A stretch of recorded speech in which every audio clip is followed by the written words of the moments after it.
Hello students, good morning. कल तक के वीडियो में पढ़ने ड्राई फार्मिंग और असिंचित खेती के बारे में पढ़ लिया था और असिंचित खेती के राजस्थान में किन किन कारणों के कारण असिंचित खेती को अपनाया जा रहा है, इन सभी के बारे में पढ़ने कल चर्चा कर ली। आज पढ़ेंगे अपन फसल चक्र, क्रॉप रोटेशन, फसल चक्र। अब फसल चक्र होता है क्या है? फसल चक्र यानी कोई निश्चित क्षेत्र हो और उसके निश्चित अवधि हो, उसके अंदर किसी निश्चित क्षेत्र में निश्चित अवधि के अंदर फसलों को हेर फेर कर बोना ही क्या कहलाता है? फसल चक्र कहलाता है। यानी कोई निश्चित क्षेत्र है जिसके अंदर और निश्चित अवधि है, उसके अंदर फसलों को हेर फेर कर बोना, जिससे मृदा की जो फर्टिलिटी है, सोइल फर्टिलिटी, मृदा की उर्वरता बनी रहे, उसे क्या कहते हैं? फसल चक्र कहते हैं। डेफिनेशन लिखो बेटा इसके फसल चक्र के। फसल चक्र के किसी निश्चित क्षेत्र में निश्चित अवधि में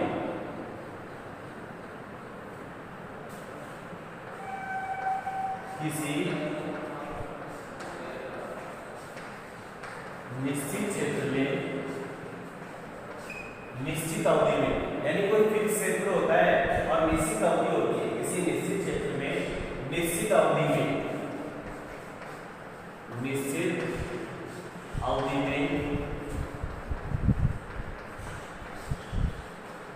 फसलों को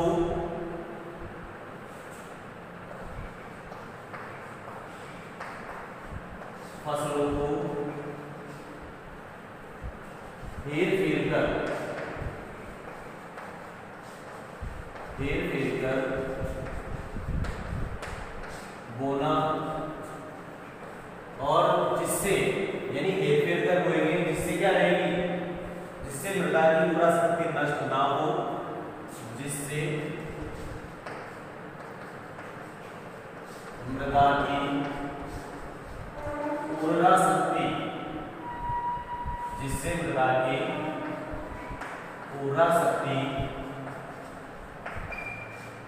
नष्ट न हो, फसल चक्र कहते हैं। फसल चक्र कहते हैं। यानी निश्चित क्षेत्र है और निश्चित अवधि में फसलों को इस प्रकार से हेर फेर कर बोना, जिससे मृदा की उर्वरा शक्ति नष्ट ना हो, उसे क्या कहते हैं? फसल चक्र कहते हैं। अब पढ़ेंगे फसल चक्र के सिद्धांत। हेडिंग डालो, फसल चक्र के सिद्धांत, principles of crop rotation, principles of crop rotation. अब सिद्धांत क्या होंगे? सिद्धांत ये होंगे कि गहरी जड़ वाली फसलों के बाद कम गहरी जड़ वाली फसलों की बुआई करनी चाहिए। अब क्यों? जैसे अपन ने गहरी जड़ के बाद, जैसे कि अपन ने सरसों बोली, क्या बोली? सरसों बोली। और सरसों की जड़ें कैसे होती है? मूसला जड़ें होती है। जैसे मान लीजिए अपन ने सरसों का ये पौधा है, ये पौधा लगा दिया, सरसों का एक पौधा है और ये हमारी मृदा है, और इसकी जड़ें इस तरीके से मृदा के अंदर जाती है। ये तो कौन सी जड़ हो गई? मूसला जड़ हो गई। ये जो पौधा होता है पोषक तत्व कहां से ग्रहण करेगा?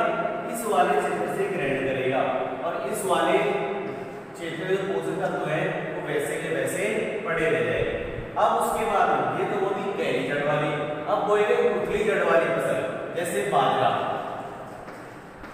बाजरे की जड़ें कैसी होती है? जकड़ा जड़ें होती है। जैसे कोई बाजरे का पौधा है, इसकी जड़ें कैसी रहती हैं? ऐसी रहती है। इसको क्या बोलते हैं? बाजरे का पौधा है और इसकी जड़ें कैसी होती हैं? जकड़ा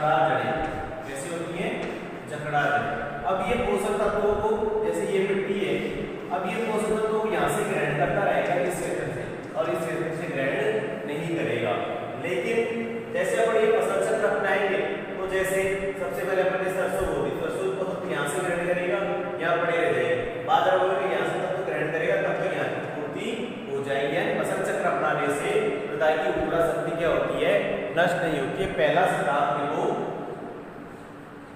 गहरी जड़ वाली फसलों के बाद, पहला सिद्धांत लिखो, गहरी जड़ वाली फसलों के बाद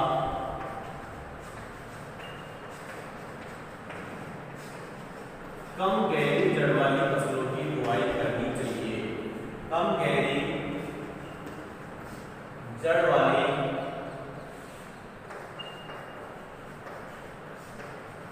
फसलों की बुआई करनी चाहिए। फसलों की बुआई करनी चाहिए। जैसे उदाहरण लिख लो, जैसे कपास गेहूं, सोयाबीन गेहूं, जैसे कपास गेहूं, सोयाबीन गेहूं,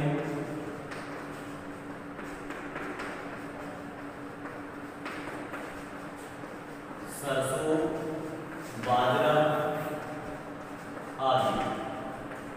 यानी एक हो गई दूसरा जड़े वाली और दूसरी हो गई जकड़ा जड़े वाली। अब दूसरा सिद्धांत पढ़ेंगे कि फलीदार फसलों के बाद बिना फलीदार फसलों की बुआई करनी चाहिए। अब फलीदार फसलों की बुआई करनी क्यों चाहिए? क्योंकि फलीदार फसलें क्या करती हैं? वायुमंडल से नाइट्रोजन का फिक्सेशन करती है, जिसके कारण मृदा के अंदर किसका स्थिरीकरण हो जाता है? नाइट्रोजन का स्थिरीकरण हो जाता है। और बिना फलीदार जो फसलें होती हैं वो नाइट्रोजन का स्थिरीकरण नहीं करती। यानी एक फसल नाइट्रोजन का स्थिरीकरण कर लेती है और वो अपनी बढ़वार करके समाप्त हो जाती है और बची कुची नाइट्रोजन दूसरी फसल के काम आ जाती है। इसलिए बिना फलीदार फसलों के बाद फलीदार फसलों की क्या करनी चाहिए? बुआई करनी चाहिए। लिख लो दूसरा सिद्धांत, फलीदार फसलों के बाद, फलीदार फसलों के बाद बिना फलीदार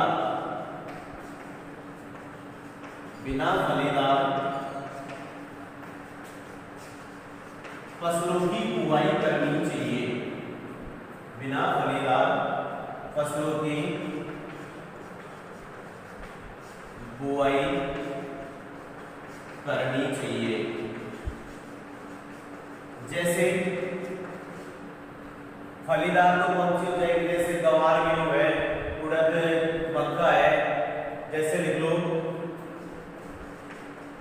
ग्वार गेहूं, दूसरा उदाहरण लिख लो उड़द मक्का। यानी एक तो क्या हो गई फलीदार और दूसरी फसल क्या हो गई बिना फलीदार। यानी इसके द्वारा नाइट्रोजन का फिक्सेशन कर लिया जाएगा, वायुमंडल से नाइट्रोजन का स्थिरीकरण कर लिया जाएगा और ये तो नाइट्रोजन कहाँ ले जाएगी? मृदा के अंदर। और इस नाइट्रोजन कौन उपयोग ले लेता है?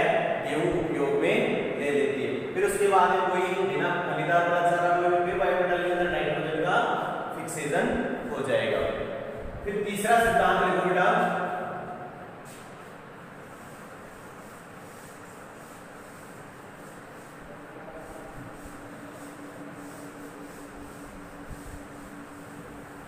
तीसरा सिद्धांत है अधिक खाद चाहने वाली फसलों के बाद, अधिक खाद चाहने वाली फसलों के बाद कम खाद चाहने वाली फसलों की बुआई करनी चाहिए। तीसरा सिद्धांत लिख लो, अधिक खाद चाहने वाली फसलों के बाद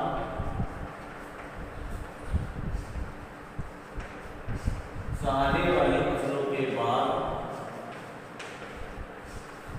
कम खाद चाहने वाली फसलों की, कम खाद चाहने वाली फसलों की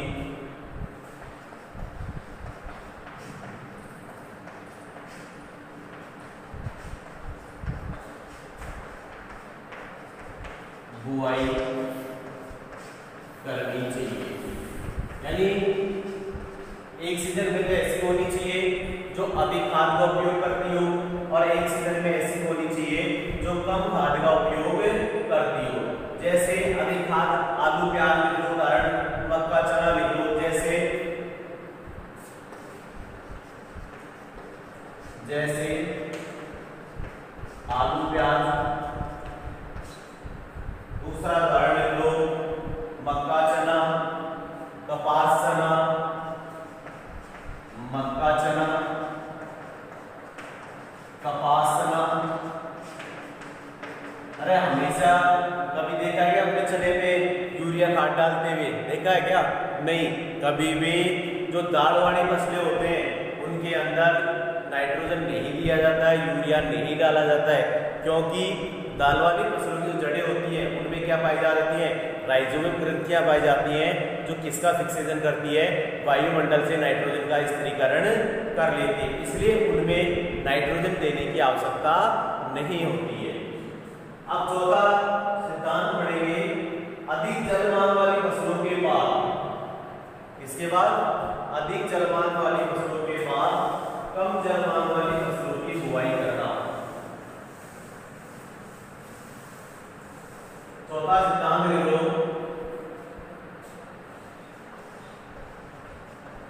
अधिक जलमान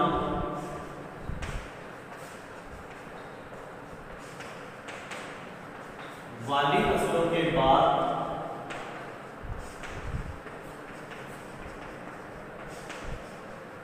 कम जलमान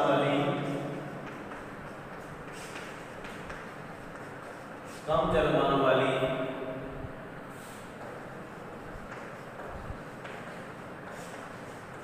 फसलों की बुआई करनी चाहिए।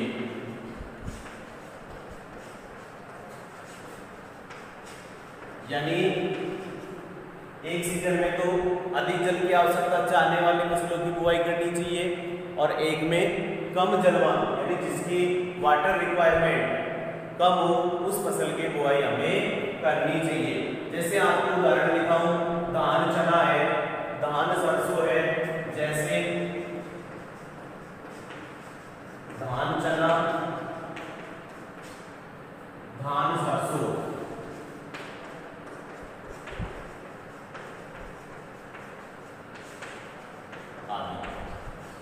धान की जलमान क्या होती है?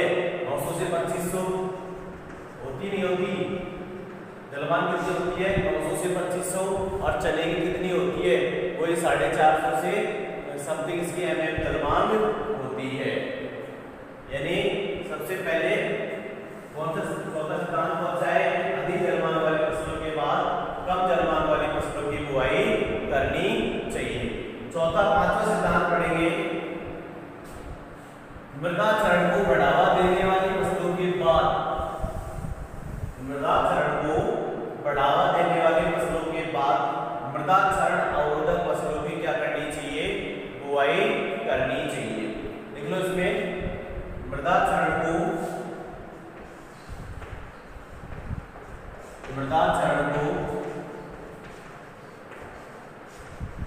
बढ़ावा देने वाली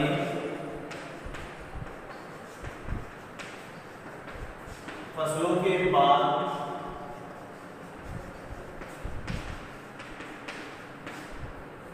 मृदा क्षरण को बढ़ावा देने वाली फसलों के बाद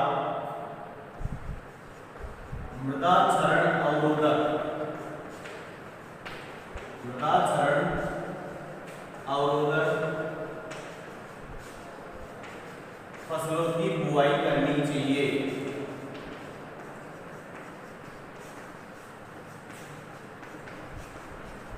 फसलों की बुआई करनी चाहिए, यानी मृदा क्षरण को बढ़ावा देने वाली फसलों के बाद कैसी फसलों को बुआई करनी चाहिए?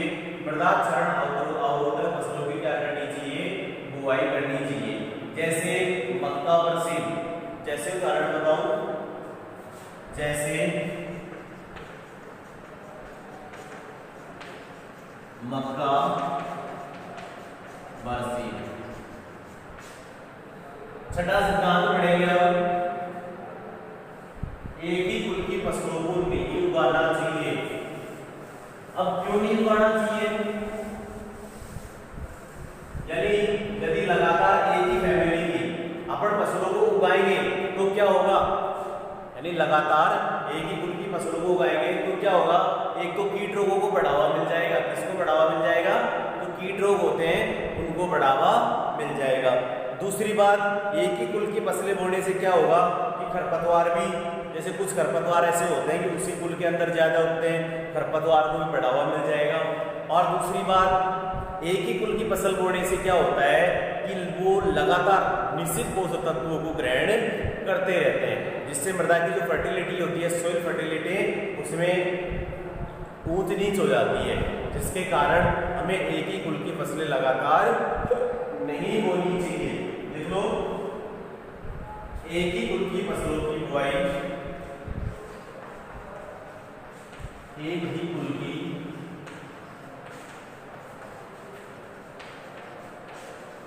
फसलों की बुआई लगातार नहीं करनी चाहिए। एक सिद्धांत ये हो गया, यदि एक ही कुल की बोएंगे तो कीट रोगों को बढ़ावा मिल जाएगा, खरपतवार नियंत्रण नहीं होगा और निश्चित पोषक तत्वों को ग्रहण करने से मृदा की उर्वरता शक्ति में क्या आ जाएगी? कमी आ जाएगी। जैसे एक ही कुल की बता दो, जैसे उदाहरण लिख लो, जैसे उड़द है, उड़द सरसों, एक ही तो कुल की है दोनों। सातवां सिद्धांत पढ़ेंगे अपन, फसल चक्र हमेशा इसको ध्यान में रख के बनाना चाहिए, किसान की घरेलू आवश्यकताओं को ध्यान में रख के बनाना चाहिए। लिखो इसमें सातवां पॉइंट,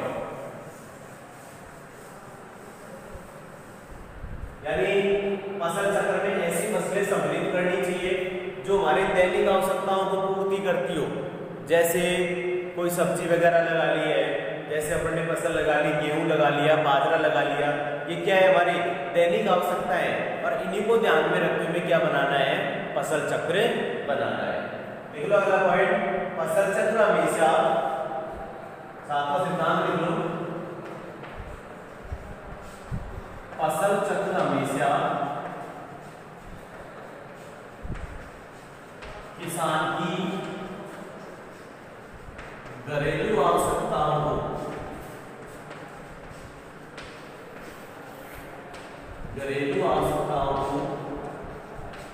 ध्यान में रखकर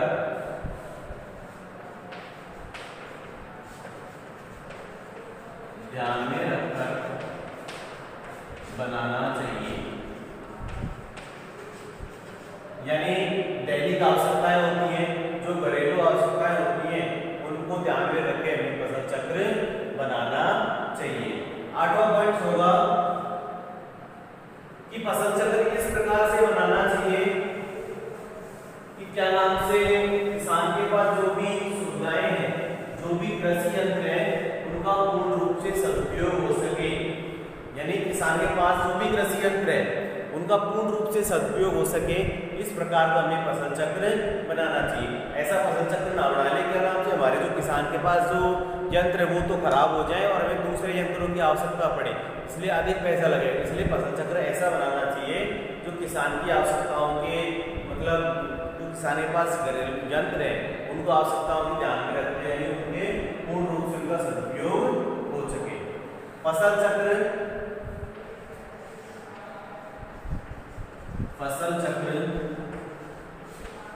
इस प्रकार बनाना चाहिए, इस प्रकार बनाना चाहिए।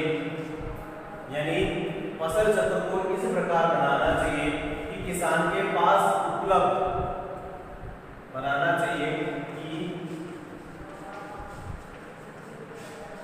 किसान के पास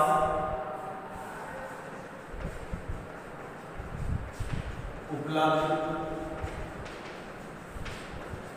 संसाधनों का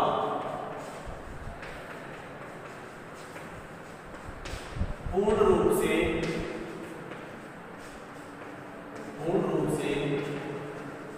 उपयोग हो सके। इस प्रकार से हमें क्या बनाना चाहिए? फसल चक्र बनाना चाहिए, ताकि कृषि यंत्र खराब ना हो और बराबर मात्रा में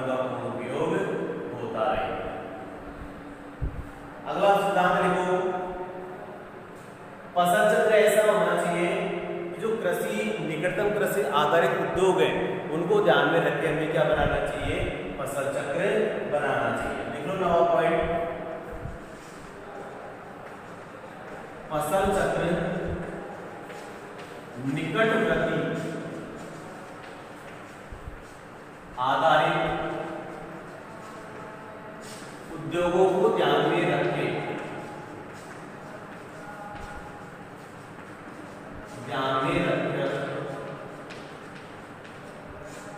उद्योगों को ध्यान में रखकर फसल चक्र निकटवर्ती आधारित उद्योगों को ध्यान में रखकर बनाना चाहिए। लास्ट सिद्धांत पढ़ेंगे 10वां, लवणीय मृदाओं हेतु फसल चक्र में लवणता सहनशील वाली फसलों की को भी क्या करना चाहिए, सम्मिलित करना चाहिए। यदि हमारी मृदा लवणता वाली है, लवण उसके अंदर है, तो ऐसी फसलों में फसल चक्र में जो लवण को सहनशील करती है उन फसलों का क्या करना चाहिए, हमें सम्मिलित करना चाहिए। किसमें, फसल चक्र में। लिख लो, लवणीय मृदाओं हेतु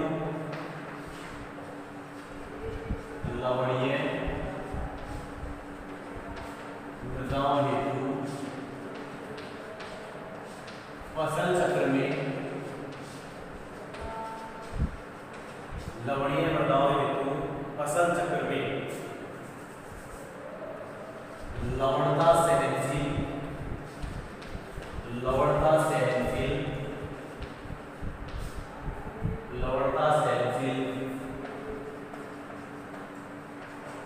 फसलों को सम्मिलित करना चाहिए। ये हो गए फसल चक्र के 10 सिद्धांत।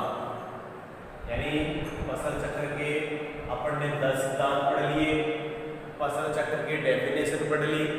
फसल चक्र क्या होता है, यानी कोई निश्चित क्षेत्र होता है और निश्चित अवधि होती है, उसमें फसलों को हेर फेर कर बोना जिससे मृदा की उर्वरा शक्ति नष्ट ना हो, उसे क्या कहते हैं, फसल चक्र कहते हैं। 10 सिद्धांत पढ़ लिए। सबसे पहले गहरी जड़ वाली फसलों के बाद कम गहरी जड़ वाली फसलों की बुआई करना। दूसरा सिद्धांत पढ़ लिया, अधिक जलमांग वाली फसलों के बाद कम जलमांग वाली फसलों की बुआई करना। तीसरा, अधिक खाद चाहने वाली फसलों के बाद कम खाद चाहने वाली फसलों की बुआई करना। बिना फलीदार फसलों के बाद फलीदार फसलों की बुआई करना। घरेलू आवश्यकताओं को ध्यान में रखकर फसल चक्र बनाना। एक ही कुल की फसलें लगातार नहीं बोना। लवणीय मृदाओं में लवणीय सहनशील फसलों को सम्मिलित करना फसल चक्र में। ये सारे क्या है, फसल चक्र के सिद्धांत हैं। अब पढ़ेंगे अपन फसल चक्र के लाभ। क्या पढ़ेंगे बताओ, फसल चक्र के लाभ। क्या हमें फसल चक्र से क्या क्या लाभ होते हैं।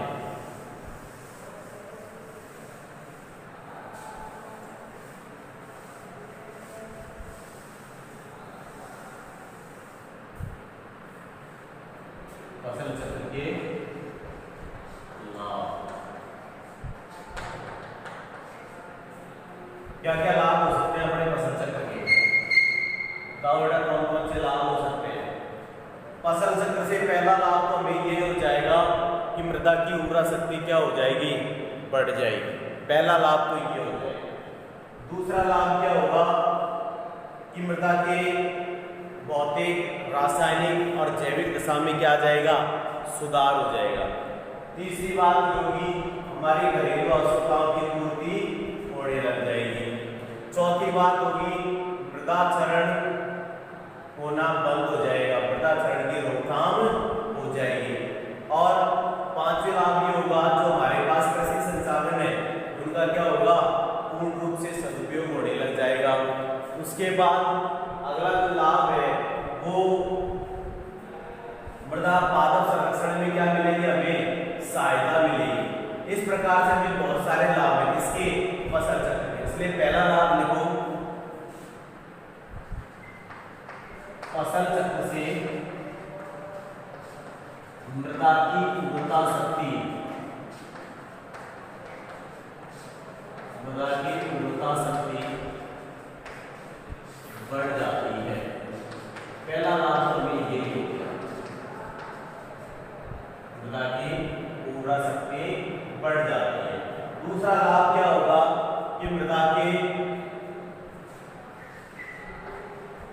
मृदा की भौतिक, रासायनिक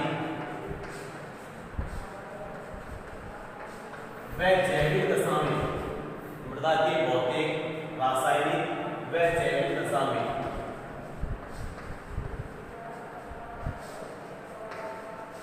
सुधार आ जाता है,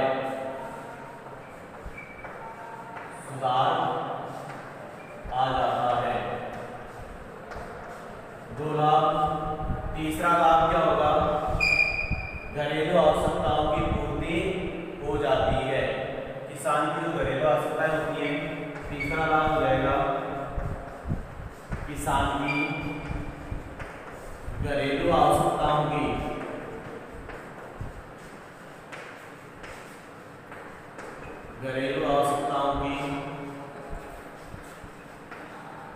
पूर्ति हो जाती है। किसान की घरेलू आवश्यकताओं की पूर्ति हो जाती है। और चौथा लाभ होगा कि मृदा क्षरण को रोकने में सहायता मिलती है। चौथा लाभ लिखो, मृदा क्षरण को रोकने में सहायता मिलती है।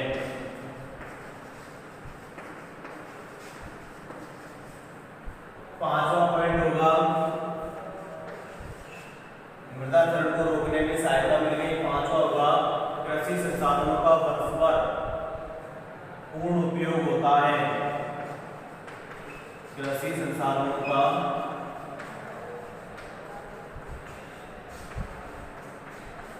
परस्पर पूर्ण उपयोग होता है।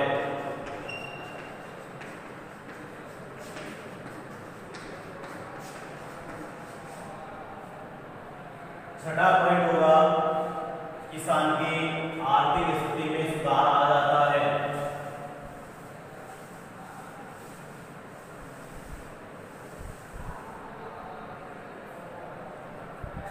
छठा होगा किसान की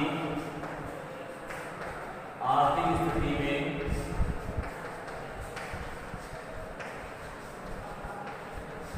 सुधार आ जाता है।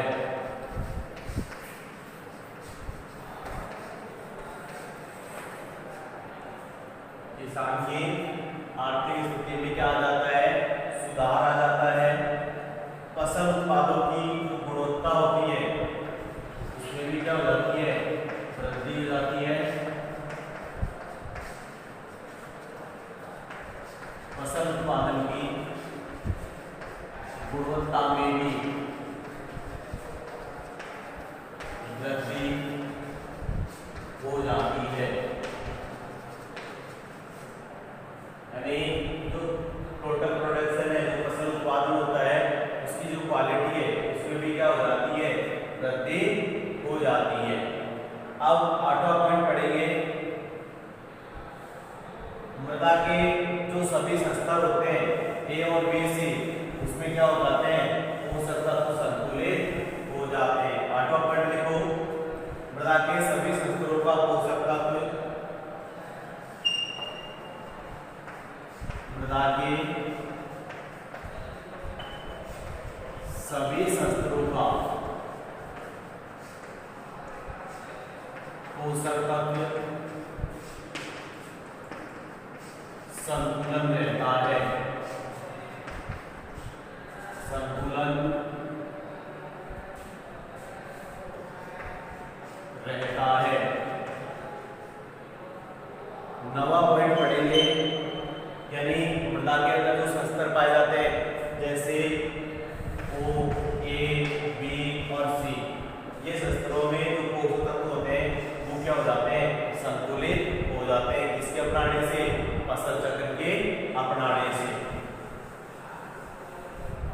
9वां पॉइंट लिखेंगे, पादप संरक्षण में क्या मिलती है? सहायता मिलती है। पादप संरक्षण में सहायता मिलती है, सहायता मिलती है। 10वां पॉइंट होगा फसल चक्र से खरपतवार नियंत्रण में, इससे फसल चक्र से खरपतवार नियंत्रण में क्या मिलती है? सहायता मिलती है।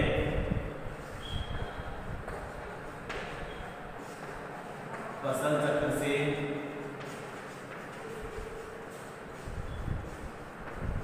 खरपतवार नियंत्रण में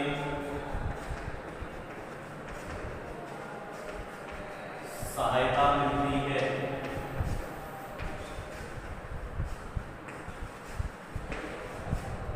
यानी फसल चक्र से किसके नियंत्रण में? खरपतवार नियंत्रण के अंदर क्या मिलेगी? सहायता मिलती है। फसल चक्र से मृदा विकार में क्या आ जाती है? कमी आ जाती है। फसल चक्र से मृदा विकार में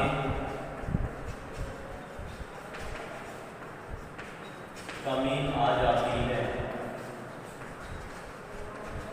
ये हो गया फसल चक्र के लाभ। 10 लाभ पढ़ लिए, फसल चक्र के बारे में पढ़ लिया, फसल चक्र के सिद्धांत पढ़ लिए और फसल चक्र के लाभ पढ़ लिए। अब अपन पढ़ेंगे मिश्रित फसल। मिश्रित फसल क्या होती है? ये तो पढ़ लिया अपन ने फसल चक्र। अब पढ़ेंगे मिश्रित फसल।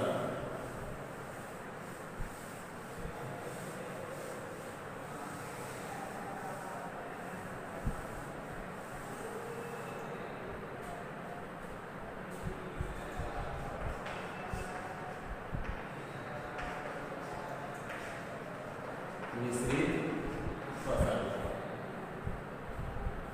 अब मिश्रित फसल होती क्या है?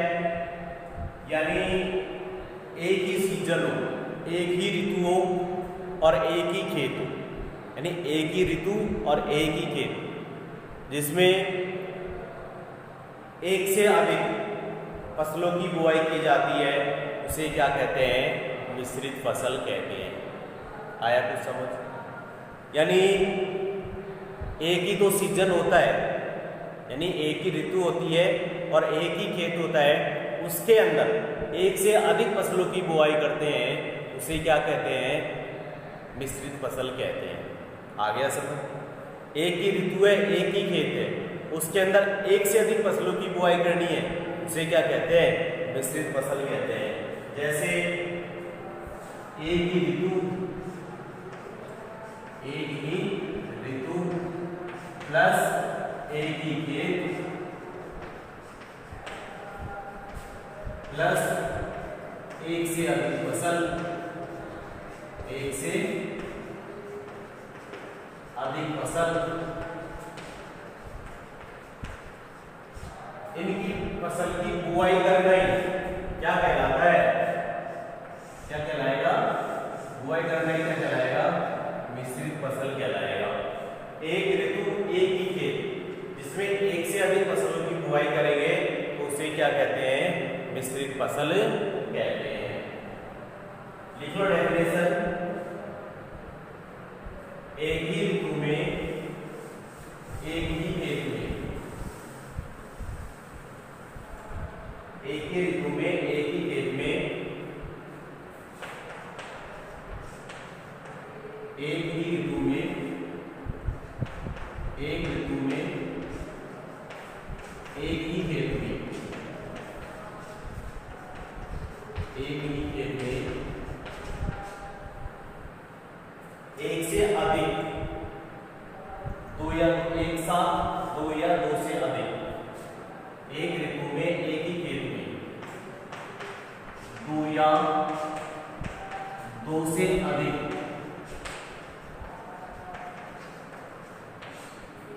फसलों की बुआई करना ही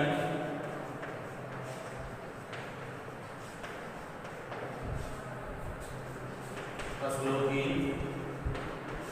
बुवाई करना ही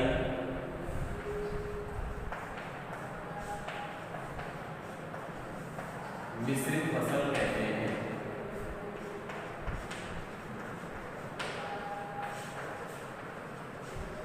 क्या कहते हैं? मिश्रित फसल कहते हैं।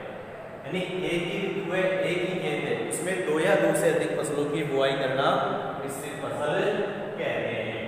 अब पढ़ेंगे मिश्रित फसल को दो भागों में डिवाइड किया गया है।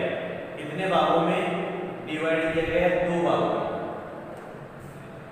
पहले तो होगा, यहां लिखो मिश्रित फसल के प्रकार।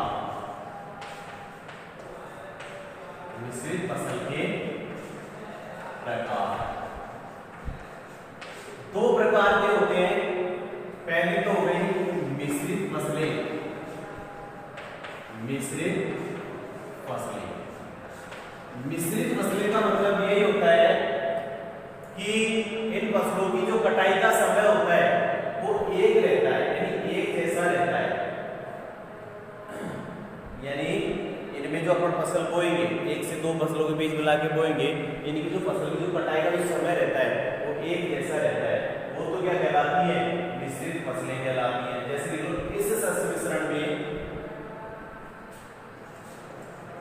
इस शस्य मिश्रण में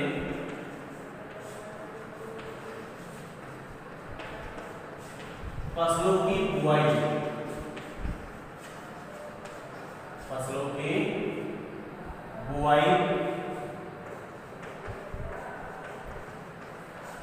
व कटाई का समय, यानी इसमें जो अपन फसल बोएंगे उनमें बुआई का और जो कटाई का जो समय होता है वो एक जैसा होता है। क्या रहता है? बुआई का समय एक जैसा रहता है। फसल की बुआई से पूर्व इन फसलों को, फसल की बुआई यानी बुआई से पूर्व बीजों को एक साथ मिलाकर बुआई कर देते हैं।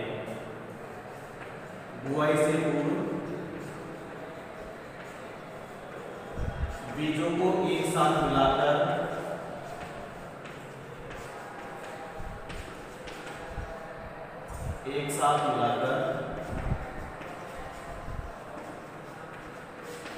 बुआई कर देते हैं।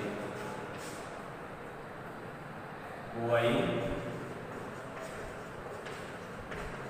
कर देते हैं। मिश्रित फसल क्या होती है?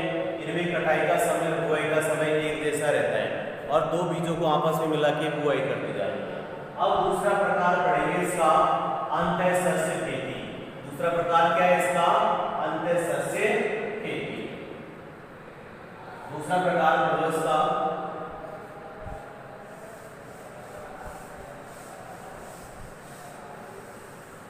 अंतःसस्य खेती किसे कहते हैं?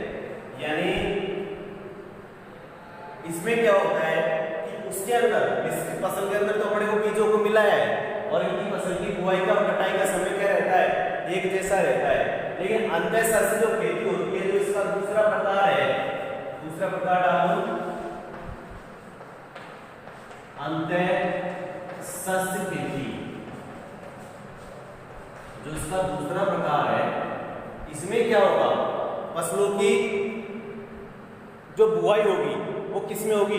कतारों में होगी, लाइनों के अंदर होगी और इनकी जो कटाई का समय होता है वो एक जैसा नहीं होता है। वो खेती क्या कहलाती है? अंतःसस्य खेती कहलाती है।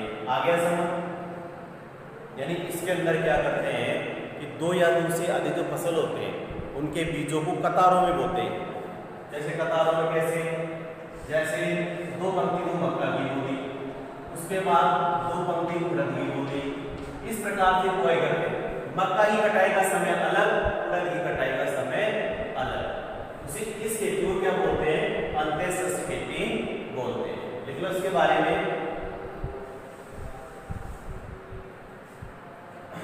इस विधि में दो या दो से अधिक, इस विधि में दो या दो से अधिक, इस विधि में दो या दो से अधिक फसलों की बुआई। इस विधि में दो या दो से अधिक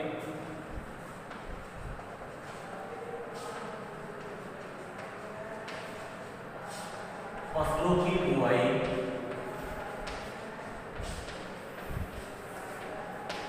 पंक्तियों में, इसमें पंक्तियों में की जाती है, पंक्तियों में की जाती है। इन फसलों की कटाई का समय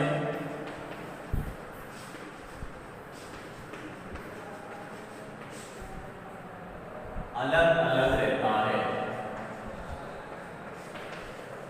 अलग अलग रहता है। जैसे आपको उदाहरण देता हूं, मक्का, उड़द। जैसे मक्का प्लस उड़द, यानी दो कतार तो मक्का के बीजों की बोती और दो कतार उड़द के बीजों की। मक्का की कटाई का समय अलग, उड़द की कटाई का समय अलग। वो खेती क्या कहलाती है? अंतःसस्य खेती कहलाती है। पहला प्रकार पड़ा था मिश्रित खेती, इसमें फसलों की बुआई का और कटाई का समय क्या रहता है बेटा? वो एक जैसा रहता है और इनके बीजों को मिला के मिक्स करके बोया जाता है। लेकिन अंतःसस्य खेती में बीजों को अलग अलग बोया जाता है। अलग अलग इसलिए बोया जाता है कि उनकी कटाई का समय भी क्या होता है? अलग अलग होता है। आज अपन ने फसल चक्र के बारे में पढ़ लिया, फसल चक्र के सिद्धांत पढ़ लिए, फसल चक्र के लाभ पढ़ लिए और मिश्रित फसल के बारे में पढ़ने स्टार्ट कर दिया। मिश्रित फसल किसे कहते हैं और मिश्रित फसल के प्रकार पढ़ लिए। मिश्रित फसल किसे कहते हैं? यानी एक ही ऋतु में और एक ही खेत के अंदर दो या दो से अधिक फसलों की बुआई करना ही क्या कहलाता है? मिश्रित फसल कहलाता है। इसके दो प्रकार पढ़ लिए। पहला प्रकार पढ़ा था मिश्रित फसलें और दूसरा प्रकार पढ़ लिया अंतःसस्य खेती या फसल खेती। मिश्रित फसलें किसे कहते हैं? यानी इसमें क्या होता है कि फसलों की बुआई का व कटाई का समय एक जैसा रहता है और क्या नाम से इनकी फसलों की बुआई से पूर्व बीजों को आपस में मिला लिया जाता है। जबकि अंतःसस्य होती है दूसरी खेती, उसमें इनका जो कटाई का समय होता है फसलों का वो अलग अलग रहता है और इसमें फसलों की बुआई किसमें की जाती है?